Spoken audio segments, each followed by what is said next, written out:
홈팀 우라와 포메이션은 4-2-3-1이며 맞서오는 좌측 돌파와 컷인 능력을 겸비해 페널티 박스 진입에 강점을 보이고 있다. 가네코는 우측에서 크로스와 패스 타이밍 조절이 뛰어나며 하프스페이스 침투 시 빠른 패턴 플레이가 가능하다. 구스타프소는 이성과의 연계 허브 역할을 맡고 있으며 볼을 점유하면서 공격 흐름을 조율하는 데 핵심적인 자원이다. 우라와는 측면 수적 우위를 이용해 하프스페이스를 적극적으로 공략하는 전술이 반복되고 있으며 포백 시스템 하에서 풀백과 측면 미드필더의 연계가 매끄럽고 세컨볼 장악력도 높은 편이다. 원정팀 쇼남 포메이션은 3-1-4-2이며 스즈키는 전방에서의 움직임은 적극적이나 고립되는 장면이 잦다.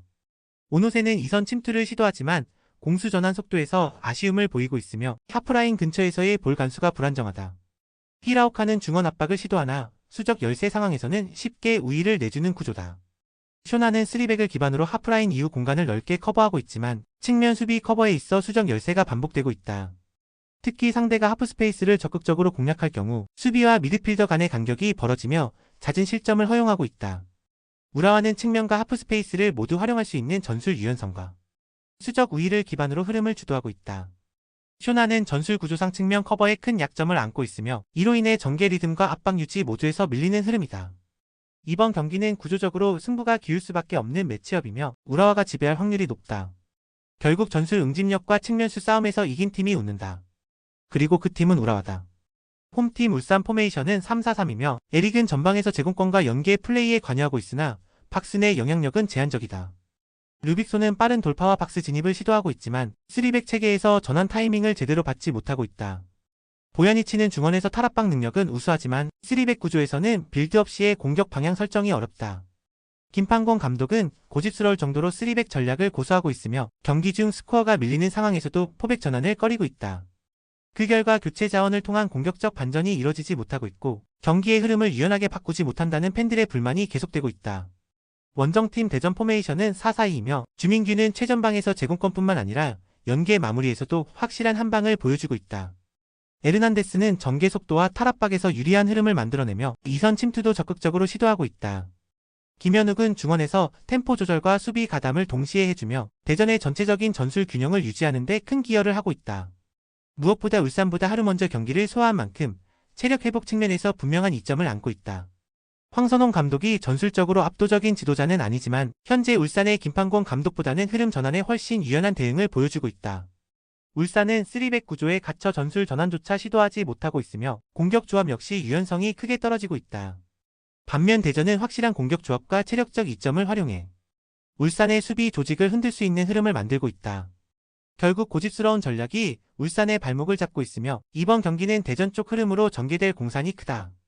홈팀 제주 포메이션은 4-3-3이며 유리 조나탄은 중앙에서 타깃형 공격수 역할을 수행하고 있지만 여름철 체력 저하로 퍼포먼스가 일정치 않다. 페드리뉴는 좌측에서 돌파를 시도하지만 더운 날씨 속 템포가 평소보다 떨어지며 위협적인 장면을 만들지 못하고 있다. 이창민은 중원 조율 능력이 뛰어나지만 최근 경기에서 공격 전환 속도가 느려지고 있으며 세컨드볼 장악도 부족한 흐름이다.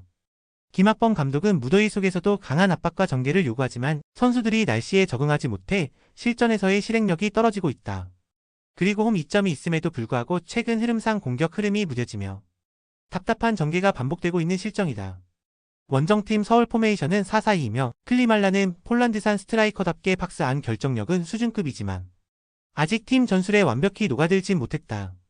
안데르손은 단독 돌파와 속도에서 인상적인 장면을 만들어내고 있으나 여름 이적 이후 팀과의 전개 호흡이 일정하지 않다. 링가드는 이선 연계에 관여하긴 하지만 중원에서의 볼 간수와 패스 루트 연결이 제한되는 흐름이다.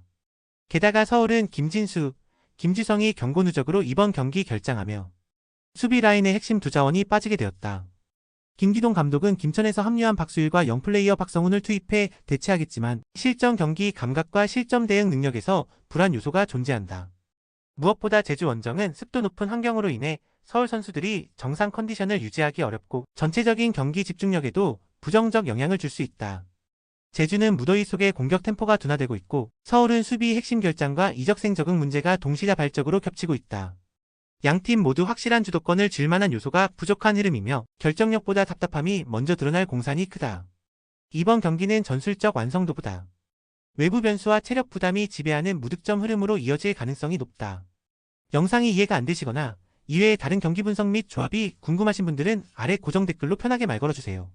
스포츠 배팅 정말 어렵습니다. 혼자서 하기 쉽지 않아요. 서로서로 좋은 건 공유하며 다 같이 재밌고 건강하게 스포츠 배팅합시다. 홈팀 전북 포메이션은 4-3-3이며 콤파니언은 제공권과 연계의 플레이에서 위협적인 움직임을 보이는 공격 자원이다. 전진우는 중원에서 전개 템포를 조율하고 있지만 탈압박 상황에서의 실수가 종종 드러나며 흐름이 끊기는 장면이 많다. 강상윤은 측면에서 적극적인 돌파와 크로스를 시도하지만 최근에는 상대 수비에 막히며 영향력이 줄어들고 있다. 특히 티아고가 화장실 사건으로 불필요한 경고를 받으며 결장하게 되면서 전방 공격 옵션이 심각하게 축소된 상황이다. 게다가 포항전에서는 페널티 박스 주변 숫자를 늘리는 전개에 수비진이 급격히 흔들리는 등 조직적인 혼란이 노출됐다. 원정팀 강원 포메이션은 4-4-2이며 가브리엘은 박스 안에서의 위치 선정과 연계 능력을 통해 강원의 전개 마무리를 책임지고 있다. 김대원은 빠른 스피드와 탈압박 능력을 바탕으로 박스 근처에서의 돌파 시도에 위협적인 존재다. 서민우는 중원에서 템포 조절과 후방 빌드업 지원을 동시에 수행하며 수비 전환 시 커버 범위도 넓다. 정경호 감독은 시즌 초반 전북 원정에서 극적인 승리를 거둔 경험이 있으며 당시 경기의 전술적 흐름을 철저히 복귀한 인물이다. 그리고 직전 포항전에서 전북이 혼란스러워했던 박스 주변 숫자 집중 배치 전개를 강원 또한 시도할 가능성이 높다. 전북은 티아고 이탈과 함께 전방 결정력 저하, 수비 전환 혼란, 전술 고착이라는 3중 약점에 직면해 있다. 반면 강원은 상대의 약점을 정확히 공략할 수 있는 감독과 빠른 공격 루트를 기반으로 원정에서도 득점 루트를 만들어낼 수 있다. 이번 경기는 이름값이 아닌 구조적 준비와 대응 능력이 승부를 좌우할 가능성이 높으며 그 중심에는 강원이 있다. 홈팀 아스날 포메이션은 4-3-3이며 미켈 메리노는 중원에서 볼 간수 능력과 전환 속도 조율에 관여하고 있다. 스털링은 측면에서 1대1 돌파를 시도하지만 피지컬적 부담으로 인해 파괴력은 예전만 못하다. 마르티넬리는 박스 근처에서의 결정력이 뛰어나지만 친선 경기 특유의 루즈한 분위기에서는 에너지 레벨이 제한적이다. 특히 수비진과의 간격이 넓게 형성되며 강한 압박보다는 넓은 공간 활용을 통한 연계 중심의 전개를 이어가고 있다. 원정팀 AC밀란 포메이션은 3-4-3이며 유비치는 타깃형 스트라이커로서 제공권 경합과 박스 안 움직임에서 일정한 존재감을 보여주고 있다. 축구에제는 측면 돌파와 컷인 패턴이 있지만 동기부여가 강하지 않은 경기에서는 활로가 단조로워진다. 플로렌지는 중원과 수비라인 사이에서 안정적 패스를 분배하고 있으나 압박 강도가 약할 경우 움직임 반경이 좁아지는 단점이 있다. 무엇보다 AC밀란은 다양한 포지션 실험과 선수 조합 변경을 동시에 시도하면서 공격 템포가 일정하지 않다. 이번 경기는 양팀 모두 승부에 집착하지 않는 흐름으로 전개될 가능성이 높다. 전술 실험과 선수 점검이 우선되며 후반으로 갈수록 템포는 더 느려질 것이다. 무리한 드리블 돌파나 과격한 태클도 제한되는 가운데 경기는 점차 루즈하게 잠식될 수밖에 없다. 이 흐름이라면 어느 쪽도 치고 나가기 어려운 무승부가 가장 현실적인 시나리오다.